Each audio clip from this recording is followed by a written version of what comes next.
Magandang morning mga kalods. Magandang umaga po sa atin lahat. Si Coco po ngayon na inilabas ko. Yan. Siya po ay pauli-uli na naman. Halika na. Coco.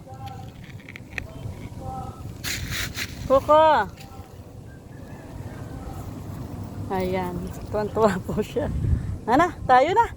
Dali, saan ka pupunta? Coco. Saan punta ni bebe ko? Tika mo na sa ating followers. Dali. Good morning po. Good morning. Good morning.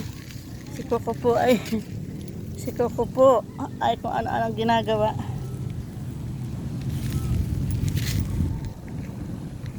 Ayan. Busy po siya. Oh. Hindi na po ito makausap ng matino. Bagay nasa labas ng bahay. Amoy-amoy lang muna siya, oh, mga lodi. Coco, ika na.